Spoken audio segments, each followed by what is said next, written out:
hanya milik Allah Subhanahu wa ta'ala. Pada pagi yang mulia ini, di waktu yang mulia, di tempat yang mulia ini, hendaknya kita senantiasa tanamkan dalam hati kita bahwasanya tidak ada yang berhak kita puji melainkan Allah Subhanahu wa ta'ala.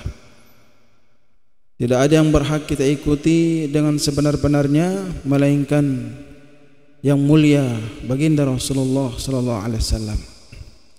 Nabi sallallahu alaihi wasallam sampaikan, "Man dakhala masjidana hadza liyata'allama khairan aw yu'allimahu kana kal mujahidin fi sabilillah." Barang siapa yang masuk ke dalam masjid Rasulullah, dia belajar kebaikan atau mengajarkan, maka orang ini sama seperti berjuang, berjihad di jalan Allah Subhanahu wa taala. Maka semoga kita yang duduk di sini dengan niat yang ikhlas, senantiasa menuntut ilmu, senantiasa memperbaiki diri, semoga Allah Subhanahu wa taala tidak menggeserkan kita dalam keadaan berdiri kecuali dosa kita diampuni oleh Allah Subhanahu wa taala.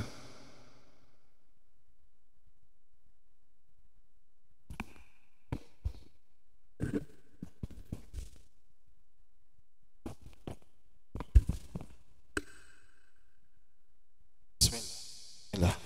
Ya. Hadirin jemaah yang mulia, pekan kemarin sudah kita bahas mengenai syarat-syarat dalam tayamum, ya. Jadi kalau kajian fikih ini beda, Pak, ya. Hendaknya kita ini jangan hanya mendengarkan kemudian meresapkan ke dalam hati, ya. Tapi yang terpenting adalah kita catat, ya. Fikih itu dicatat, kemudian diingat, karena apalagi ini masih berhubungan dengan taharah, ya. Dia berhubungan dengan syarat-syarat, berhubungan dengan rukun, berhubungan dengan perkara yang wajib dalam mencapai taharah kita ini benar, maka hendaknya kita ini ingat. Kemarin masalah syarat itu ada 5, ya. Masalah uzur, masalah harus masuk waktu sholat, ya. Kemudian usaha dalam mencari air, debu yang digunakan juga harus debu yang suci. Maka sekarang kita akan masuk kepada fardu atau rukun-rukun dalam bertayamum, ya. Bismillahirrahmanirrahim.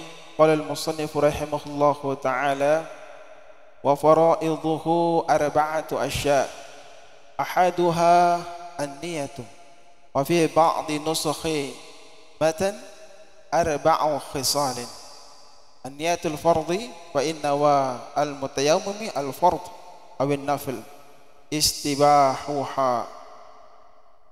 Jadi fardu dalam bertayamum atau rukun-rukun dalam bertayamum ini ada 4, ya. Kita harus ingat rukun dalam tayamum ini tidak hanya ada pada wudu saja, ya. Wudu ada rukun-rukunnya, begitu juga tayamum ada rukun-rukunnya.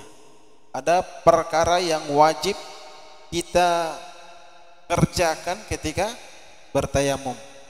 Setelah syarat-syarat dalam bertayamum ini sudah kita penuhi, maka yang kedua kita harus wajib memenuhi rukun atau fardu dalam bertayamum. Yang pertama adalah niat, ya, sama seperti wudu. Yang pertama adalah niat. Niat ini adalah istibah. Istibah itu membolehkan untuk mengerjakan salat, ya. Baik yang fardu maupun salat yang sunnah. Jadi yang pertama, setelah syarat-syarat tayamum kita laksanakan, kemudian yang paling akhir adalah mempersiapkan debu yang suci, maka yang pertama adalah niat, ya. Kapan niat ini kita masukkan? Sama seperti wudu. Ketika membasuh wajah. Kalau wudu ketika memasukkan niat ketika membasuh wajah. Tapi kalau bertayamum ketika tangan kita ini menyentuh daripada debu yang suci, maka disitulah kita memasukkan niat. Ya. Ketika tangan kita ini menyentuh debu yang suci, disitulah kita mulai memasukkan niat. Jadi niat ini adalah qasdun bil qalbi ma'al fi'li, menyengaja dengan hati sekaligus disertakan dengan perbuatan. Kemudian wasani, yang kedua adalah mashul wajhi, ya. Yang kedua adalah mengusap wajah. Jadi anggota pertama yang wajib kita usap itu bukan tangan, ya. Biasa terjadi kesalahpahaman di sini. Anggota pertama yang biasa kita usap adalah tangan, baru wajah. Jadi yang pertama ketika kita bertayamum, anggota pertama yang harus kita usap itu adalah wajah, ya, wajah. Kita nanti ada praktiknya. Kemudian yang kedua, yang ketiga wasalis, yaitu mashul yadain ma'al mirfaqain, ya, bi ba'di nusukhil matan ila al mirfaqain, ya. Yang ketiga adalah mengusap tangan, ya, bukan membasuh, ya, mengusap tangan dengan debu. Jadi jangan kira dalam berwudu itu berarti membasuh, ya, wajah kita basuh dengan air, tangan kita basuh dengan air, ya, ghusl namanya. Sedangkan yang bertayamum ini tidak perlu kita basuh dengan debu, tapi diusap, ya. Debunya cuma seperlunya saja, kemudian diusap ke wajah. Jadi jangan kita salah paham di sini nanti ketika kita memahami bahwa anggota wajah dan tangan ini harus dibasuh, kemudian debunya kita ambil, kita basuh, muka kita bisa jadi masuk ke dalam mata atau muka kita nanti jadi kotor, ya. Yang ketiga itu kita mengusap tangan ilal mirfaqain sampai kepada siku, sama seperti batas rukun dalam berwudu, ya.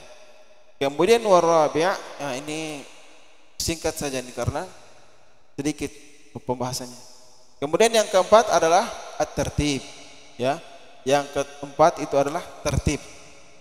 Maksudnya tertib dalam urutannya, ya. Jadi niat itu diletakkan di awal. Setelah itu wajah, kedua tangan. Jangan sampai niat ini kita letakkan di akhir, atau jangan sampai kita dahulukan tangan terlebih dahulu baru wajah. Ini yang dimaksud dengan tertib. Jadi baik hadirin jamaah yang mulia, yang pertama kita siapkan debu tidak perlu banyak, ya. Bahkan ada orang yang mengatakan kalau di tembok itu biasanya ada debunya. Tembok yang sudah biasa ada di tempat yang di luar rumah itu belum diaspal tanah, itu biasanya debu menempel ke tembok. Atau ada debu yang kita persiapkan, kita siapkan debunya, tidak perlu kita ambil yang banyak, ambil sedikit saja, kita taburi, ya, di permukaan yang bersih, tentunya debunya suci, ya. Maka tangan kita letakkan. Kita letakkan tangan kita, disitulah kita masukkan niat, ya. Baru kita antar tadi debu ke wajah. Nanti ada di sini dibahas mengenai sunnah, ya. Sunnahnya itu kita tepuk-tepuk tangan kita atau ditiup. Ada juga yang seperti ini, ya. Jadi sunnahnya itu kita tepuk seperti ini, ya. Jangan sampai bersih sekali, jangan sampai tampak debu yang kasar itu menempel di tangan. Jangan mentang-mentang kita ini sunnah untuk mentepuk-tepuk tangan, kita tepuk sampai debunya habis, ya. Tidak seperti itu, cuma sebagai isyarat menjatuhkan debu yang memang kasar atau memang tampak tebal di tangan kita. Kita tepuk-tepuk atau kita tiup atau kita tepuk dengan belakang seperti ini. Kita langsung hantar ke wajah, ya. Jangan dilepas, ya. Batasnya sama seperti ketika membasuh wajah ketika wudu, ya. Batas tumbuhnya rambut sampai di bawah, ya. Tempat dipasangnya anting sampai ke bawah dagu, ya. Bagaimana orang yang punya janggut? Itu tidak perlu, ya. Cukup sini saja wajah. Jangan sampai paksa debu itu masuk ke dalam tempat yang ditumbuh janggut. Itu yang pertama. Kemudian jangan lanjut ke tangan sebelum kita meletakkan yang kedua kali, ya. Setelah wajah sempurna, kita letakkan ke debunya kembali, ya. Kemudian kita tepuk-tepuk, ya. Setelah itu tangan ini kita bagi menjadi 3 bagian, ya, tangan. Kita bagi di sini bagian depan, kemudian bagian belakang sini, kemudian ini bagian atas, ya. Jadi sini kita jalankan dari ujung seperti ini, Pak. Kita jalankan sampai kepada siku, baru kita balik. Ini bagian sini kita balik di atas, nanti ini kena sampai ke ujung, ya. Jadi caranya kita letakkan seperti yang pertama. Nah, ini bagus, nanti kita praktekkan nanti, ya. Semuanya, wudu, tayamum, mandi, ya. Kita letakkan di sini. Nanti yang telapak tangan ini jangan disentuh, kita rapatkan, kita bawa dari sini balik. Kemudian ini masih ada. Nah, di sini langsung kita usap yang bagian kiri, kemudian permukaan, kemudian di sini ujung, ya. Tayamum ini sangat mudah sekali, ya. Jadi ingat, yang pertama adalah wajah, baru tangan. Cara prakteknya nanti kita akan praktek selengkapnya. Bapak bisa lihat di YouTube atau Bapak bisa insya Allah dipraktekkan sama Ustadz yang ada di sini. Kemudian wasunanuhu at-tayammum thalathu asya. Kemudian selain daripada rukun-rukun, ternyata tayamum juga punya sunnah dalam bertayamum, ya. Yang pertama adalah at-tasmiyah, sama seperti wudu, ya. Kita membaca bismillah, wa akmaluha bismillahirrahmanirrahim, ya. Cukup dengan baca bismillah boleh, atau Bapak mau sempurnakan bismillahirrahmanirrahim juga boleh, ya. Jadi sama seperti wudu, sunnahnya yang paling pertama adalah membaca basmalah. Kemudian yang kedua adalah wa taqdimul yumna, ya, mendahulukan yang kanan, ya. Mendahulukan yang kanan ke atas yang kiri. Di sini khusus pada tangan. Kalau wajah tidak perlu, ya. Kita umum saja wajah. Kita hantar ke seluruh wajah. Sedangkan yang tangan itu sunnahnya adalah kanan. Kalau andaikan kita mengusap yang kiri terlebih dahulu, maka tayamumnya sah. Tayamumnya tetap sah, cuman tidak mendapatkan sunnah, ya. Jadi disunahkan kita ini mendahulukan yang kanan dulu, baru yang kiri. Yang terakhir, yang ketiga adalah al-mualah. Mualah itu adalah berkesinambungan, ya. Karena tayamum ini cuma 2 perkara saja, wajah sama tangan, maka sangat mudah kalau kita ini bermualah. Mualah itu maksudnya setelah wajah langsung tangan, ya. Jangan kita ambil debu, mengusap wajah, kita ngopi dulu, ya, atau kita ke pasar dulu. Setelah ke pasar baru tangannya diusap. Ini tidak boleh, ya. Ini sangat tidak dianjurkan. Hendaknya kita ini caranya itu mualah. Jadi hadirin jemaah yang mulia, tayamum ini sangat mudah sekali, ya. Cukup kita mempersiapkan tebu yang suci, kemudian kita yang pertama adalah wajah, yang kedua tangan, ya. Kedua tangan. Cuman ini kami ingatkan kembali bahwasanya satu tayamum hanya khusus untuk satu sholat wajib saja, ya. Jika Bapak bertayamum ketika sholat maghrib, meskipun sampai ke sholat isya, wudhu bapak ini masih ada, maksudnya masih suci dari hadas kecil, maka harus wajib kita bertayamum kembali untuk sholat isya, ya, kecuali dalam perkara sholat sunnah. Kalau bapak sholat sunnah, bisa satu tayamum, bisa 2 sampai 3 sholat sunnah. Bapak sholat isyraq, kemudian sholat duha dengan tayamum yang sama, bisa. Ya, bab tayamum ini sangat singkat sekali. Hadirin jemaah yang mulia, semoga Allah Subhanahu wa taala ini pahamkan kita masalah bab yang telah dibahas. Siapa tahu mungkin ada yang mau bertanya, kami persilakan.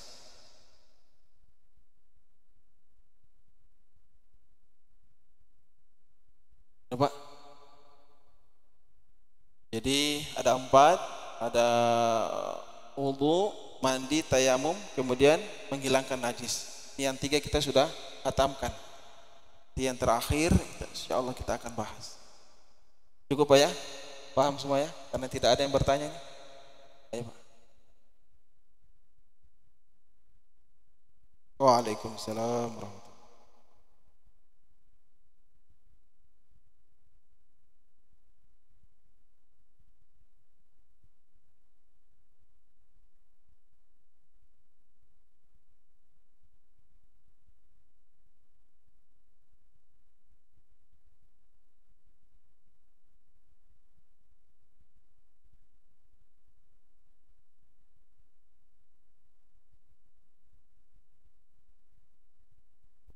Ya sekarang di dinding pesawat, kursi, cuman ada pesawat yang memang super bersih. Pesawat itu kami belum menemukan pesawat yang tidak ada air, ya. Pesawat itu pasti menyiapkan air. Jadi setahu kami yang kami pelajari, pesawat itu mereka berwudu, ya, karena pasti pesawat itu sebelum berangkat mereka menyiapkan air untuk orang buang hajat kecil ataupun besar. Pernah masuk toilet pesawat pakai tisu, debu, ya sakit, ya ada uzur yang lain seperti sakit, ya. Bagaimana Pak? Biasa itu di pesawat itu biasa di anunya, di dindingnya atau di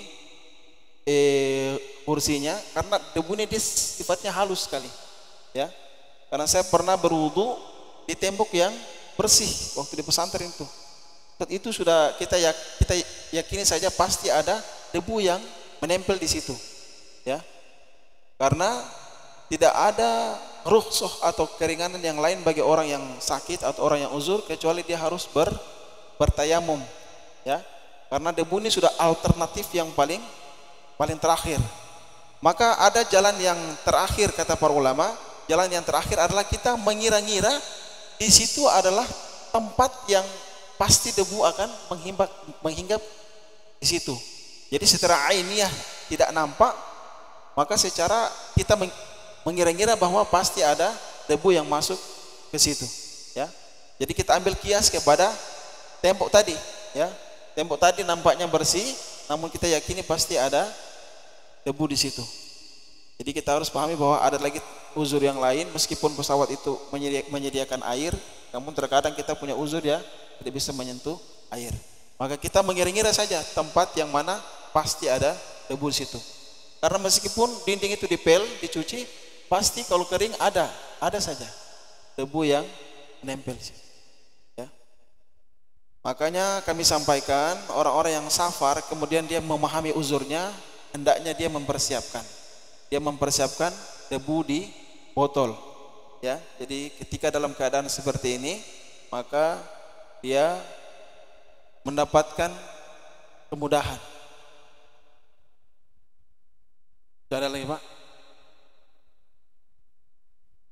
Cukup insyaallah ya. Sebentar kita akan lanjut dengan jalan sehat. Kita tutup dengan baca doa kifarah majelis. Subhanakallahumma bihamdika asyhadu an la ilaha illa anta astaghfiruka wa atubu ilaik. Assalamualaikum warahmatullahi wabarakatuh.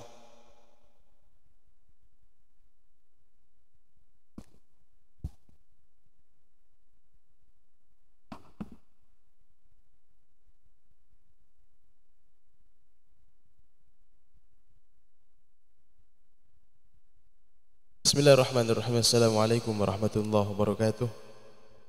Jamaah subuh rahimakumullah, ibu-ibu di belakang, bapak di depan, kami mengajak kepada seluruh jamaah, mari kita sama-sama jalan santai program yang sudah kita rutinkan.